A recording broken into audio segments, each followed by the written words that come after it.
إن الحمد لله نحمده ونستعينه من يهده الله فلا مضل له ومن يضلله فلا هادي له وأشهد أن لا إله إلا الله وحده لا شريك له وأشهد أن محمدا عبده ورسوله أما بعد وعليكم السلام ورحمة الله وبركاته. தென்னிந்தியாவிலிருந்து நண்பர் ஒருவர் தொடுக்கின்ற கேள்வி: இலங்கை ஆலிம் ஒருவர் குறிப்பிடுகின்ற ஒரு வித்தியாசமான ஒரு செய்தி பற்றி அதனை முன்வைத்து அவர் கேள்வி தொடுத்திருக்கின்றார். இமாம் மஹதியின் பெயரால் பல போலி மஹதிகள் உருவாகுவது என்பது நாம் அறிந்த விடயமாகும். ஆனால் அவ்வாறு தோன்றக்கூடிய ஒருவருக்கு இஸ்ரேலை கைப்பற்றும் அளவிற்கு அதிகாரம் வழங்கப்படும் என இந்த ஆலிம் கூறுகின்றார். இவர் கூறுகின்ற செய்திகள் உண்மையானவையா என்று அந்த நண்பர் கேள்வி தொடுத்திருக்கின்றார். இவர் முன்வைத்திருக்கின்ற வீடியோ பதிவிலே இலங்கை ஆலிம் ஒருவர் பொதுமக்களுக்கு உபதேசம் செய்கின்ற போது இஸ்ரேலை கைப்பற்றும் அளவிற்கு வளர்ச்சி அடைந்த அதிகாரம் கொடுக்கப்பட்ட போலி மஹதியை நம்பி ஏமாந்து விடாதீர்கள், இதனை ஃபித்னத்து சுஃபியானி என குறிப்பிடப்படும் உயிரிலும் மேலான இறுதி தூதர் முஹம்மது அலைஹி ஸலாத்து வஸலாம் அவர்களுடைய அதே பெயரால், அதேபோன்று அந்த நபரின் தந்தை அப்துல்லா என்பவராக இருப்பார். இவற்றை கொண்டு நீங்கள் இமாம் மஹதி என ஏமாந்து விடாதீர்கள் என்று இந்த ஆலிம் பொதுவாக எச்சரிக்கின்றார். அதே நேரம் இது பற்றிய விரிவான உண்மைகளை பொது சபையிலே கூற முடியாது என்றும், இது பற்றி கற்க விரும்புகின்றவர்கள் அவரிடம் வருகின்ற போது அதனை கற்றுக் கொடுப்பதற்கு தயார் என்று இவர் கூறுகின்றார். உண்மையில் இவர் குறிப்பிடுகின்ற இந்த ஃபித்னத்து சுஃபியானி என்பது நபியின் பெயரால் பதிவு செய்யப்பட்டுள்ள ஒரு போலியான பலவீனமான செய்தியில் இருக்கின்றதே அன்றி,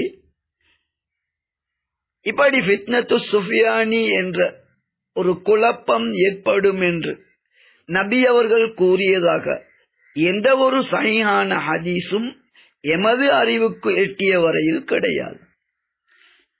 இமாம் நுஐம் பின் ஹம்மாத் அல் மர்வசி என்ற அறிஞர் 3வது நூற்றாண்டின் ஆரம்பத்திலே வாழ்ந்து மரணித்த ஒரு அறிஞர்.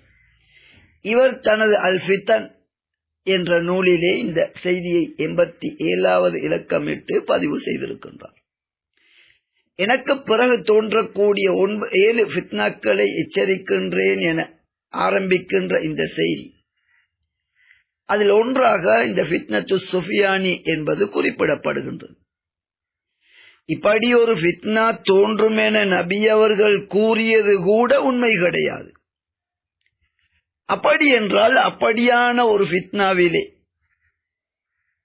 இமாம் மஹதியுடைய பெயரால் தோன்றுகின்ற ஒருவர் இஸ்ரேலின் அதிகாரத்தை கைப்பற்றுவார் என்பதெல்லாம் எங்கிருந்து இந்த ஆலிம் கற்றுக்கொண்டார் என்பது கேள்வியாகும்.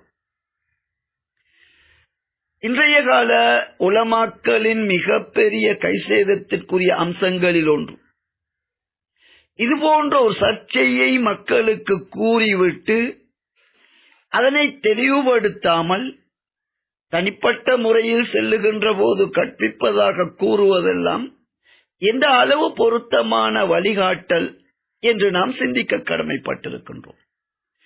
இதுபோன்றவர்களை நெருங்கி உண்மையான தீனை சொல்லுங்கள், நாங்களும் ஏனையவர்களுக்கு எத்தி வைக்கலாம் என கேட்டால் அதற்காக இவர்கள் நேரம் ஒதுக்குவதும் இல்லை. ஒவ்வொருவரும் அல்லாஹ்வை பயந்து கொள்ள வேண்டும். குறிப்பாக மஸ்ஜிதுகளிலே அமர்ந்து மக்களை குழப்பங்களில் ஆழ்த்துவதை கண்டிப்பாக தவிர்த்து கொள்ள வேண்டும். சபையிலே கூற முடியாத ஒரு விடயம் என்றால் அதன் ஒரு விடயத்தை கூறி மக்களை ஏன் கலக்கத்தில் ஆழ்த்த வேண்டும்? எப்படியோ இந்த ஆலிமை அணுகி தனிப்பட்ட முறையிலாவது இது பற்றிய உண்மைகள் இருந்தால் ஆதாரத்துடன் கூறுங்கள் என கேளுங்கள்.